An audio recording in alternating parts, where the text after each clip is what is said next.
안녕하세요. 귀한 두 분의 간증 들으면서 너무나 찬찬한 감동이 이렇게 밀려오는 것을 느꼈습니다. 간증이 있다는 것은 변화가 있다는 거죠. 주님이 함께 하셨다는 증거이기도 하죠. 두 분을 위해서 다시 한번 힘찬 그 격려의 박수 부탁드립니다.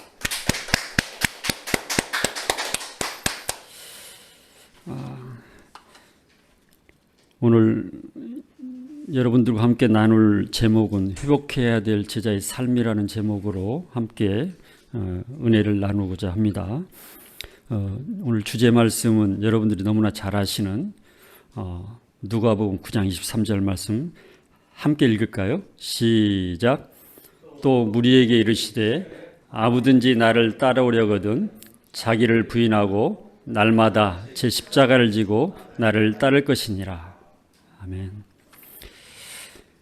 개원 예배 때는 우리 성희구 형제님이 이렇게 개원 메시지를 해주셨는데 저는 항상 그 성희구 형제님 앞에만 서면 이렇게 위축되는 게 있어요. 뭐냐면 옛날에 이제 그런 이제 재미있는 그게 있었는데 뭐냐면 뭐 코미디언 중에 한 분이 뭐 못생겨서 죄송합니다. 이제 뭐 그런 이제 멘트가 있었죠. 근데 저는 웃기지 못해서 죄송합니다. 그런 이야기를 나누고 싶은데 성희구 형제님처럼 그렇게 재미있게 좀 이렇게 진행은 못하지만 오늘 말씀을 통해서 우리가 한번 그 회복해야 될 제자의 삶에 대해서 한번 이렇게 나누는 그런 좋은 시간이 되었으면 좋겠습니다. 훈련생 여러분들 그리고 섬겨주신 훈련 순장님 여러분들 그리고 중보해 주신 지역모임의 모든 동역자 여러분들 또 지난 11주 동안 기다려 주신 모든 가족분들 정말 감사하고 고생 많이 하셨습니다. 하나님께서 여러분들의 모든 수고를 놀라운 은혜로 넘치도록 채워주실 거라고 믿습니다. 코로나로 인해서 어려운 상황이지만 하나님께서는 온라인 훈련일지라도 많은 은혜를 부어주시고 수많은 간증들을 있게 해주셨습니다. 저는 공유된 이제 훈련생 여러분들의 간증을 하나도 빠짐없이 다 들으면서 엄청난 그런 감동과 은혜를 누렸습니다. 인생을 살아가면서 성장이 없다면 참 답답하고 불행할 것입니다. 그러나 변할 것 같지 않던 우리 자신이 중요한 만남들을 경험하거나 특히 훈련 과정을 통해서 새로운 변화를 시도할 수 있다는 것은 힘들지만 한편으로는 참 행복한 일이 아닐 수 없습니다.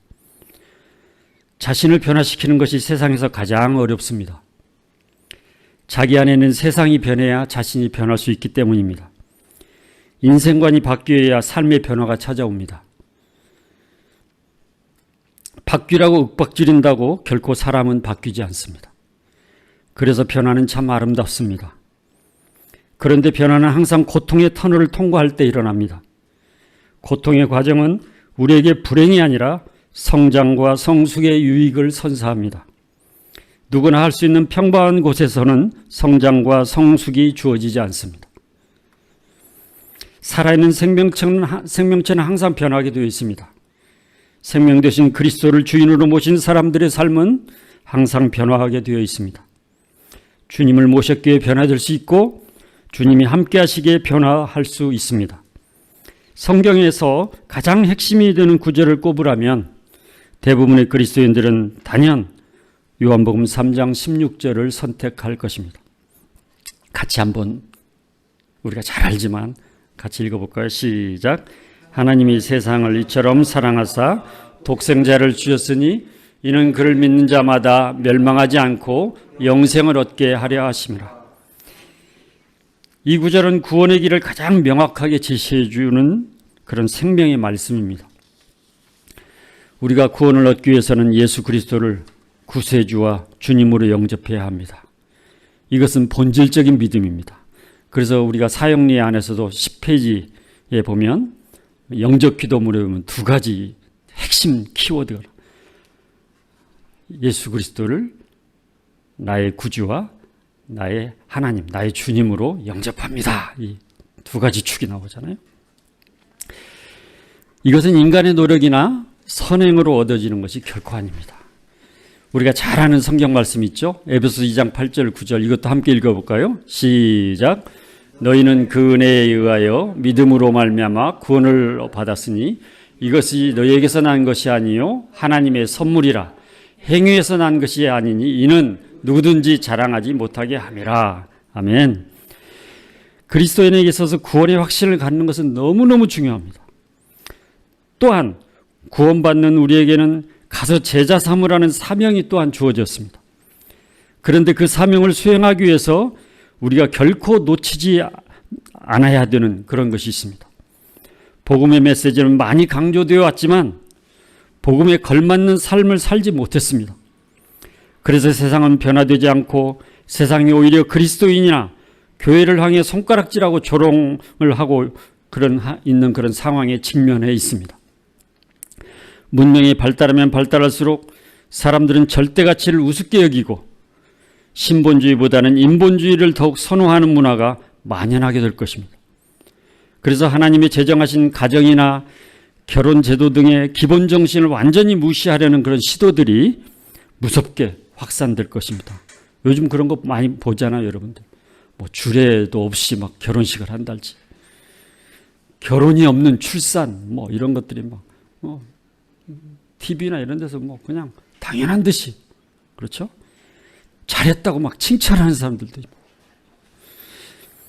앞으로 이 세상은 신앙생활하기가 더욱 어려워질 것입니다. 신앙생활하기가 좋아질 것이라는 환상은 이제 버려야 합니다. 세상은 믿는 우리들을 더욱 배척하려 할 것이고 복음을 더욱 듣지 않고 믿는 사람들을 더욱 힘들게 할 것입니다. 그렇다면 무엇이 사람들로 하여금 교회나 그리스도인에 대해서 부정적인 생각과 악평하는 마음을 갖게 만들었을까요? 물론 사단의 영에 지배받는 사람들의 속성 자체는 근본적으로 하나님과 복음에 대해서 거부하게 되어 있습니다. 그러나 한편으로는 우리의 그리스도인들이 제자다운 삶을 살아내지 못한 것이었음을 인정해야만 합니다. 사람들은 갈수록 이론보다는 스토리에 관심이 많습니다. 실제적인 삶이 수반되지 않는 복음에 대해서는 더욱 관심을 갖지 않을 것입니다. 세상이 복음에 관심을 갖게 하는 방법은 복음에 걸맞는 삶을 살아내는 것입니다. 그래서 우리는 복음에 대해서 더욱 깊은 이해와 확신 가운데 있어야 하지만 동시에 복음에 걸맞는 삶을 살아가는 것에 대해서 더욱 열심을 내야 세상 속에서 선한 영향력을 미칠 수가 있습니다. 오늘 우리가 함께 읽은 주제 말씀은 우리가 너무 잘 알고 있는 말씀입니다. 이 말씀을 통해서 제자의 삶을 살아가는 우리들의 삶을 다시 한번 점검할 수 있게 되기를 바랍니다. 다시 한번 이 말씀을 읽을까요? 시작. 또 우리에게 이르시되 아무든지 나를 따라오거든 자기를 부인하고 날마다 제 십자가를 지고 나를 따를 것이니라. 아멘. 첫 번째 오늘 본문은 또 우리에게 이르시되 라고 말씀합니다. 예수님은 제자들에게만 말씀하지 않으셨습니다. 예수님에게 관심을 갖고 찾아온 모든 사람들을 향해서 말씀하셨습니다. 예수님은 제자들에게 집중하셨지만 무리들을 결코 무시하거나 소홀히 하지 않으셨습니다. 우리 역시 함께 사역하는 사람들끼리만, 교회 공동체의 사람들끼리만, 아니 우리 가족끼리만의 제한된 삶을 살아서는 안 됩니다. 특히 삶의 현장에 있는 우리들은 일터 사역자로서 다양한 사람들과 관계를 맺고 살 수밖에 없습니다. 그래서 우리의 삶이 모든 사람에게 완전히 노출되어 있습니다. 사람들은 우리가 그리스도인인 것을 알면 의식적으로 더욱 주시할 것입니다. 직장인으로서가 아니라 그리스도인이라는 시각으로 주시합니다. 그것은 부담스러울 수도 있지만 복음 전파의 기회이기도 합니다. 그래서 삶의 현장에 있는 사람들에게 그리스도인의 삶을 나타내야 합니다. 예수님께서는 요한복음 14장 21절에서 이렇게 말씀하십니다. 같이 읽을까요? 시작. 나의 계명을 가지고 지키는 자라야 나를 사랑하는 자니 나를 사랑하는 자는 내 아버지께 사랑을 받을 것이요 나도 그를 사랑하여 그에게 나타내리라. 아멘. 그리스도를 사랑한다는 것은 그분의 말씀대로 순종해야 한다는 것입니다. 그때 우리의 순종의 삶을 통해서 그리스도를 드러내시겠다는 약속의 말씀입니다. 요즘의 시대를 스펙이 아닌 스토리를 원하는 시대라고 아까 말씀 나눴죠. 그래서 최근 대부분의 방송 프로그램도 보면 스토리에 집중하여 조명하는 것을 보게 됩니다. 작년 회사에서 신입사원을 선발할 때도 스펙이 아닌 스토리가 있는 사원들을 선발했습니다. 고난의 상황을 슬기롭게 통과해 본 경험이 있는 사람들을 선발했습니다. 그들은 고난의 과정을 통해서 잘 다듬어진 사람들이었습니다. 사람들은 우리들이 전하는 복음을 듣기 전에 우리의 삶을 보고 싶어 합니다.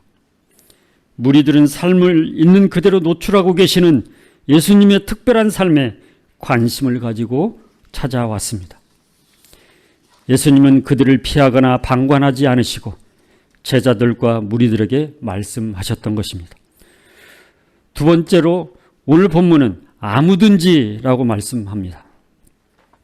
예수 그리스도를 따르고자 하는 대상에는 예외가 없다는 의미입니다. 남녀노소 빈부귀천 인종을 초월한다는 것입니다. 귀신 들렸던 막달라 마리아든 완전히 실패한 인생 같았던 사마리아 여인이든 혈루병을 앓던 여인이든 매국노 취급받던 세리 삭개어든 믿음을 칭찬받았던 로마 백부장이든 거지 나사로든 예외가 없다는 것입니다. 누구든지 제자의 자격이 주어질 수 있다는 것입니다. 그것은 운명론적으로 예정되어 있지 않다는 것입니다. 예수님은 예수님을 따르고자 하는 대상에 사회적 신분이나 상황에 대해서는 전혀 제한을 두지 않으셨습니다. 예수 그리스도를 구세주와 인생의 주인으로 영접한 사람, 성령으로 거듭난 사람을 성경은 그리스도인이라고 정의합니다. 또한 그리스도인이란 그리스도의 삶을 쫓는 사람들입니다. 그렇다면 모든 그리스도인들은 제자라고 할 수 있습니다. 이것은 사회적 신분이나 선행 여부와는 전혀 무관하게 자격이 주어집니다. 하나님과의 관계가 회복되고 성령님이 주인되어 살아가는 사람은 제자의 삶을 살게 되어 있습니다. 세 번째로 예수님은 자기를 부인하고라고 말씀합니다. 여기서 자기를 부인한다는 것은 자신을 비이기적인 방식으로 포기한다는 것입니다. 세상에서 가장 어려운 일이 자기를 부인하는 것입니다. 그래서 사도 바울조차도 내가 날마다 죽노라고 고백하고 있습니다. 자신이 날마다 부인되지 않으면 주님이 주신 사역을 감당할 수 없음을 알았기 때문입니다. 그는 사역 말년에는 내가 죄인 중에 괴수라고까지 고백합니다. 내가 부인되고 죽어야 주님이 내 안에서 살아납니다. 세상을 변화시키는 것보다 자신을 변화시키는 것이 더욱 어렵습니다. 자기를 부인하려면 먼저 자신이 누구인지를 알아야 합니다. 사단의 종의 신분으로 죽음으로 치닫던 자가 주님의 전적인 은혜로 예수를 믿고 예수님을 인생의 구세주와 주인으로 모시게 되었습니다. 그래서 우리 모두는 하나님의 자녀라는 놀라운 신분을 부여받게 된 것입니다.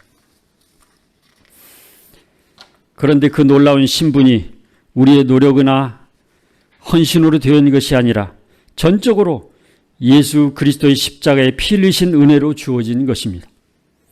그래서 나라는 존재가 과거와는 전혀 다른 신분이 되었다는 것입니다. 기독교는 단순히 삶의 변화를 추구하는 종교가 아닙니다. 기독교는 신분의 변화, 위치적 변화, 영적 DNA의 근원적 변화를 추구합니다. 자기 신분에 대한 자각, 즉 자기가 누구인지를 제대로 인식할 때 근원적인 변화가 일어납니다. 그런 자각이 없이는 결코 자기를 부인할 수 없습니다.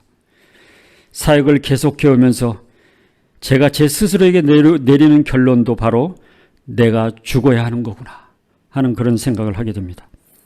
이것도 사람의 노력으로는 할 수 없고 성령님의 도우심이 없이는 불가능하다는 것을 깨닫게 됩니다. 내가 죽지 않고 제자의 삶을 살아간다는 것은 불가능합니다. 내가 죽을 때 자신을 철저히 부인하게 되어질 때 다른 사람들을 살릴 수 있고 공동체를 살릴 수 있고 주님이 주신 사명을 위해서 살아갈 수 있는 것입니다. 네 번째로 예수님은 날마다라고 말씀하십니다.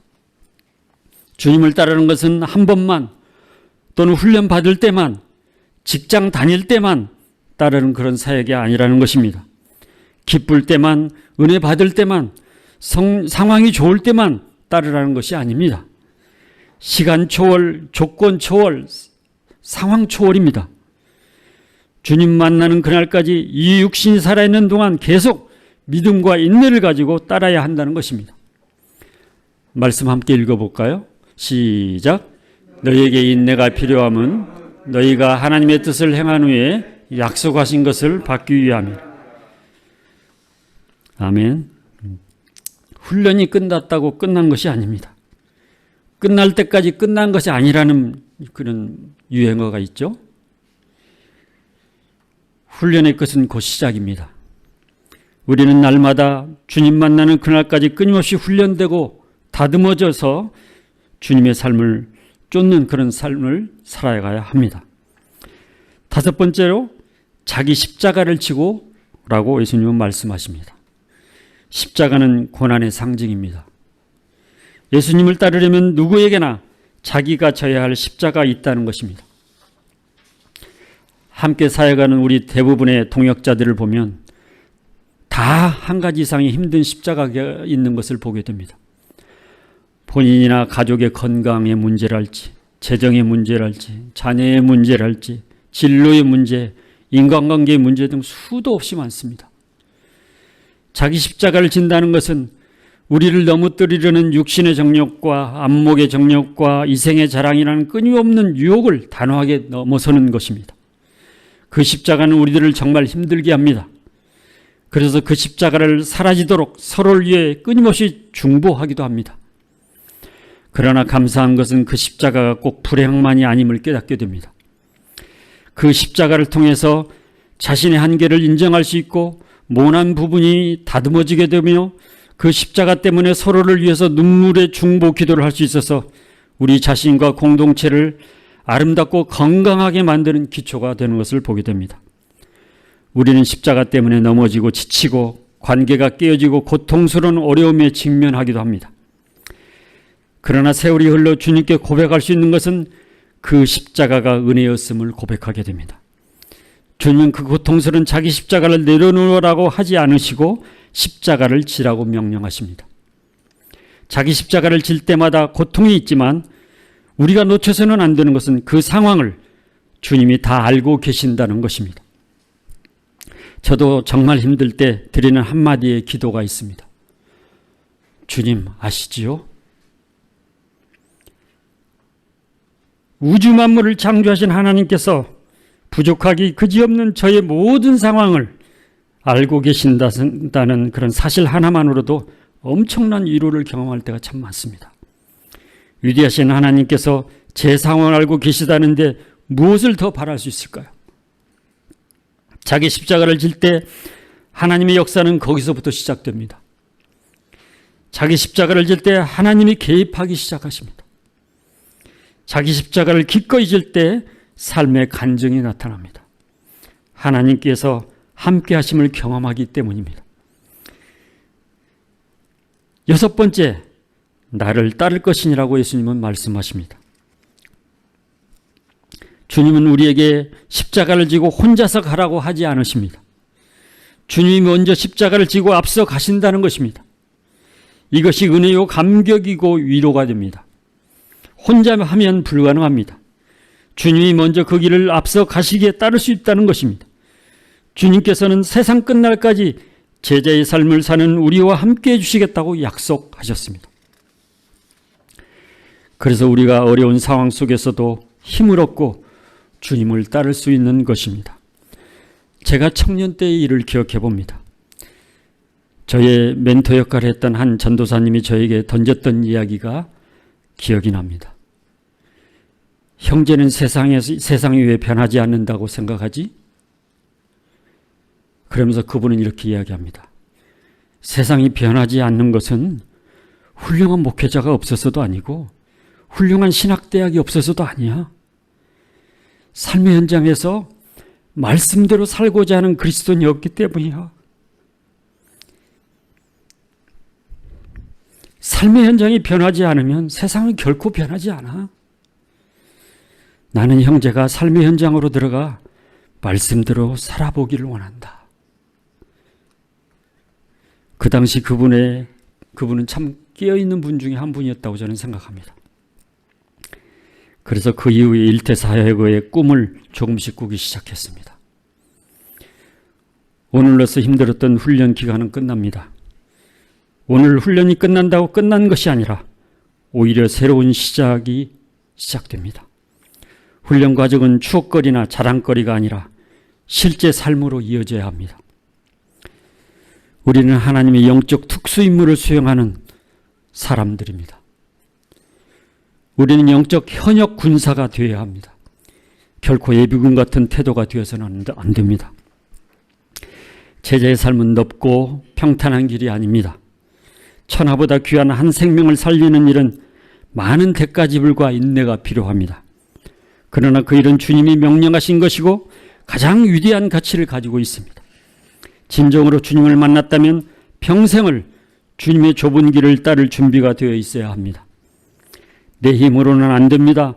성령님의 절대적인 도우심이 필요합니다. 나 혼자는 안 됩니다. 동역자들과 서로 함께 이 길을 갈 때 가능합니다.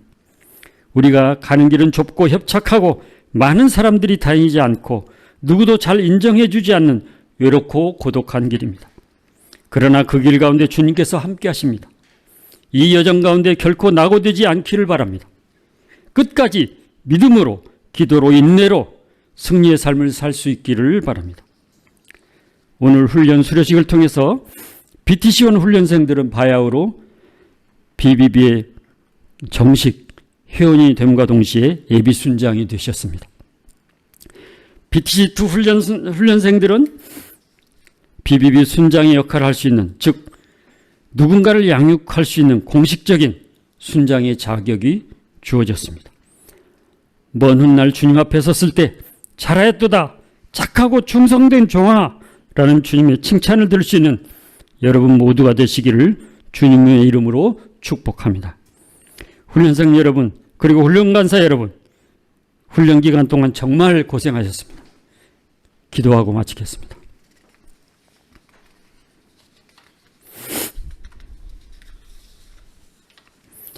하나님 아버지 감사합니다. 어려운 시대에도 우리가 환경 핑계대지 않고 기꺼이 훈련에 참여할 수 있게 해주셔서 감사합니다. 시대가 아무리 어려워도 환경 바라보지 않게 하시고 영원한 소망 되시는 주님을 바라보게 하옵소서. 그동안 훈련에 참여한 모든 훈련생들을 축복해 주시되 더욱 잘 준비되어서 하나님의 귀 쓰시는 그릇이 될 수 있도록 도와주옵소서. 저들이 어디 있든지 생명의 통로, 축복의 통로의 역할을 하게 도와주옵소서. 세상 속에 있지만 세상에 속하지 않는 사람으로 당당하게 살 수 있게 힘을 주시고 능력을 주시고 지혜를 허락하여 주옵소서. 기꺼이 섬겨주신 모든 우리 훈련 순장님들을 축복해 주시고 저들의 섬김을 영원한 하늘나라의 복으로 채워주옵소서. 인내하며 기다려주고 기도해준 모든 가족분들을 위로해 주시고 놀라운 은혜로 채워주옵소서. 중보기도와 여러 가지로 격려로 함께해준 각 지역 모임의 동역자들에게 힘을 주시고 훈련생들을 훈련 이후에도 더욱 잘 섬겨서 주님의 사랑받는 제자들로 세울 수 있도록 도와주옵소서.